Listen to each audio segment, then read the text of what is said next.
Welcome back to Crisco's Corner, unfiltered commentary, not your truth, the real truth.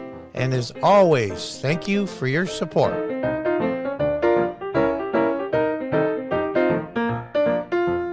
Hi folks, welcome back from timcast.com.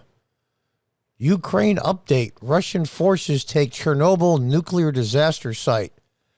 Now, I'm not sure, I haven't been keeping up on what happened after the disaster, the biggest nuclear reactor disaster in the world in Chernobyl. I'm assuming you have a different plant that's back online that you can go in the area again, I assume, because they're there. And my understanding was the Ukraine military was fighting hard in resistance to keep the nuclear plant. And I'll bet you the vast majority of them probably died, basically sacrificing themselves to. It's sad. It's sad. It's their country. It's their homeland. You can understand why they would fight to the last man. Maybe that's what will happen in the next few weeks as Russia slowly takes over Ukraine, puts in their own government. You'll start getting guerrilla wars, guerrilla tactics, very much like the U.S. has done around the world, and we paid the price in. And we'll say Afghanistan and Vietnam are two perfect examples. You can't beat people that simply won't give up. And every superpower in the world knows that, including Russia, who got their asses kicked in Afghanistan as well years ago. In fact, they say that was the beginning of the end of the so-called Soviet Federation / Soviet Union. That they spent so much time, money, materials in Afghanistan, and they were on the edge, teetering economically anyway. That's what caused the fall of the Soviet Union, with the help, of course, of the U.S. military being right on their heels everywhere. That's the old Reagan days. And then the early 90s, I believe it was, the Soviet Union collapsed. And that's what Vladimir Putin maybe wants again. Maybe not the same Soviet Union, but the old one. And what makes him think that, since they couldn't hold on to all that territory all those years after World War II, and the gross domestic product and the living condition of the people were just the worst, and the whole thing collapsed on itself, that somehow, some way, they can do it better this time. Oh boy, let's read on. The decommissioned power plant exploded in 1986, spraying radioactive waste across Europe and parts of Asia. On day one of our first major land war in Europe in decades, the Russian military plunged into Ukraine by land, sea, and air, killing dozens of Ukrainian soldiers and ominously touched off a pitched battle at the highly radioactive Chernobyl exclusion zone that risked damaging the cement-cased nuclear reactor that melted in 86. Yeah, they had to seal it up. What else were they going to do? National Guard troops responsible for protecting the storage units for dangerous radioactive waste were putting up fierce resistance. And there's the warning symbol that basically says, stay away. The presidential advisor says Ukraine lost control of Chernobyl nuclear site where Ukrainian forces have waged a fierce battle with Russian troops. The Ukrainian president said on Twitter that Russian forces are trying to seize Chernobyl, the site of the worst nuclear accident in history. This is a declaration of war on all of Europe. He's trying to get help. I don't think the U.S. should go directly, put ground troops. I really don't. I don't think they should put troops in NATO at the border. Maybe backup troops, maybe equipment, maybe. It's NATO's fight to fight if it comes to that. That's what NATO was set up for. With the help and basically paying for a lot of it in the United States since the end of World War II.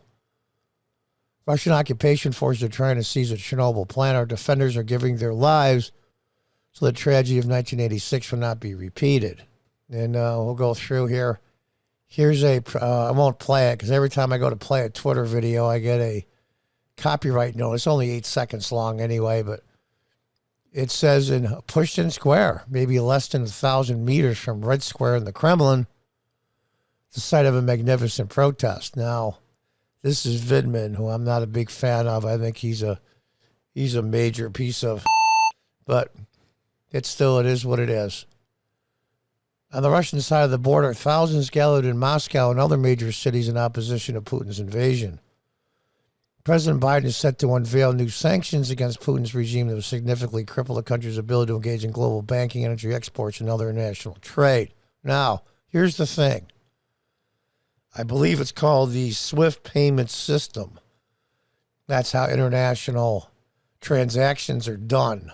And my understanding is the Ukraine ambassador in the UN was furious because Europe and the United States would not cut out Russia from doing business in the SWIFT payment system, basically cutting them off financially from the rest of the world. That's a tough call.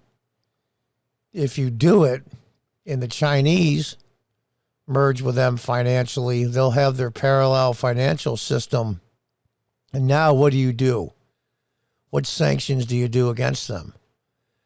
If the more they push them, the more they go towards China. The less you push them, the more they take over. Tough situation. But here's the thing. You'll say, well, you can't blame President Biden. This is a tough call. Damned if you do and damned if you don't. But this whole situation was created by him, by his lousy policies, by his lousy decisions. We can't even keep our own border secure. And by choice, I might add. We're going to keep other people's borders secure. And on top of that, I go back again to Afghanistan. He, one of the biggest ups in human history, military-wise, was Afghanistan. I mean, I've never been in the military, and I could have done a better withdrawal than that. It was a disaster, closing airports while you haven't got all your people out. Americans as well as the Afghans that sided with us for over 20 years. What a disgrace. And then those poor 13 servicemen killed in that terrorist bombing. And I believe over 100 Afghans. Incredible.